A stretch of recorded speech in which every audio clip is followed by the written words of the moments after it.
10. أهلا بيكم في المحاضرة رقم 12 واللي هنتكلم فيها عن التحصين. ازاي أحصن ابني من الإساءة الجنسية. في بعض النقط اللي هناخدها مع بعض عن ازاي أحصن ابني من الإساءة الجنسية، ودي عاملينها في محاضرة لوحدها. حبيت أعمل لكم تجميع كده من بعض النقط اللي هتساعدكم. طبعا كل اللي فات بيعمل عملية تحصين لابني، ولكن بعض النقط الزيادة هتكون في المحاضرة دي. طيب التحصين، خلينا نبدأ بأول حاجة وهي الحدود. محتاج أعلم ابني الحدود، محتاج أعلم ابني إنه يحط حدود، ودي اللي اتكلمنا فيها عن في المحاضرة اللي اتكلمنا فيها في حتة إن أنا أجيب للطفل صورة وأعرفه اللمسة الحلوة واللمسة الوحشة. ده لو هو صغير، لو هو كبير كمان لازم أعرفه إن هو يقول لأ، وإن في حدود مش أي حد يتخطى الحدود دي.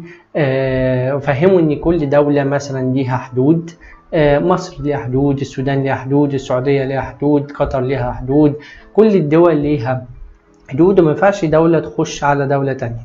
ولو دولة دخلت على دولة تانية ده معناه ان هي معتدية.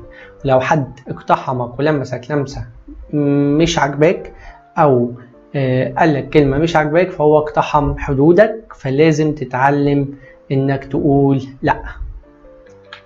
الحاجة التانية التوعية الجنسية، وده اللي قايم عليه الكورس كله، التوعية الجنسية. ان انت لازم تعمل لابنك توعية جنسية، وطالما انت بتاخد كورس زي ده فانت ماشي في النقطة دي، وانت ماشية في النقطة دي كويس قوي.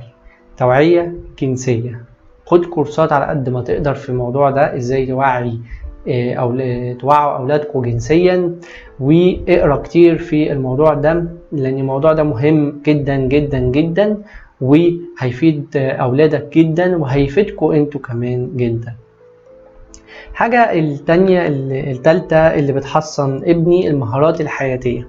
لازم أعلم ابني مهارات حياتية. ايه بقى موضوع المهارات الحياتية ده؟ موضوع المهارات الحياتية موضوع كبير قوي، ليه كورساته لوحده، ولكن الموضوع ده بيتكلم عن مثلا المهارات اللي الطفل او المراهق محتاج يتعلمها، ان هو يتعلم يعبر عن مشاعره، ادارة المشاعر. لان المشاعر مهم، او في عملية التعافي اللي هو تعرض لإساءة مهم جدا انه يعبر عن مشاعره، انه يقول انا حصل لي كذا، ان انا تعرضت لإساءة، يكون مش خايف، يقول انا خايف، انا قلقان، يعرف يعبر عن المشاعر اللي جواه ويعرف يدي مشاعره اسم محدد، وده اللي بنسميه الذكاء الوجداني. فالمهارات الحياتية مهمة جدا جدا. لازم يكون عنده مهارات علاقاتية، يكون عنده أصحاب بيعرف يتعامل معاهم عشان يبقى عارف ايه هو ايه اللي ليه وايه اللي عليه. ده ليه علاقة برضو بالحدود. فالمهارات الحياتية مهمة قوي. مش عارف يقول لا وهو ما عندوش مهارات حياتية، مش هيعرف يتعامل مع أي إساءة وهو ما عندوش مهارات حياتية. ازاي يعرف يرفض الإساءة أو يرفض الأذى عنه وهو أصلا انطوائي أو ما بيعرفش يتعامل مع الناس؟ فدي هتبقى مشكلة كبيرة. لازم يكون علاقاتي، فدي مهارات حياتية. لازم يكون بيفكر كويس، عنده إدارة لأفكاره، مش كل فكرة تجيله يقبلها وخلاص، ممكن تكون فكرة جنسية من أي حد، فلازم يبقى عنده إدارة لأفكاره، إدارة لمشاعره، إدارة ذاتية كاملة لحياته كلها. فهي دي المهارات الحياتية. المهارات الحياتية مهمة جدا احنا نعلمها لأطفالنا.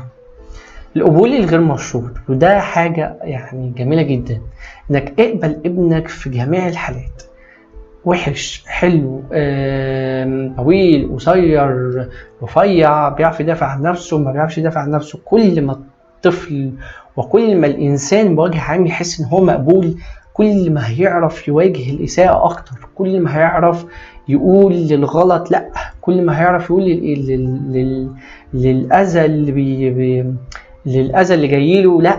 أنا يعني وكأنه بيقول أنا مقبول، فأنا أعرف أعبر عن نفسي، وصورته الذاتية هتبقى أحسن بكتير، فهيعرف يواجه الألم والإساءة بكل سهولة لو هو مقبول قبول غير مشروط. الحب الكامل للطفل، أحب الطفل وأقدم له حب كامل، اديله حب، ولازم الطفل يوصل له الحب ده.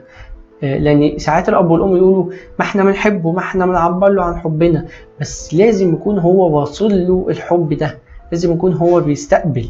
زي ما اكون انا جايب ريسيفر وجايب ريموت وانا عمال اقلب ريموت، بس الريسيفر مش مستقبل الاشارات اللي جايه من الريموت، ايه الفايده؟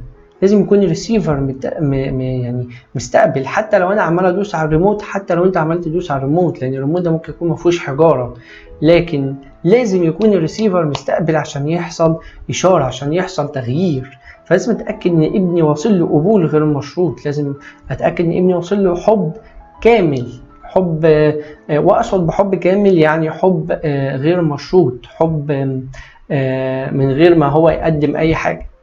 فالموضوع ده مهم جدا. شكرا ليكم، انا بشكركم على المحاضره دي، واشوفكم في محاضره جديده من الكورس بتاعنا.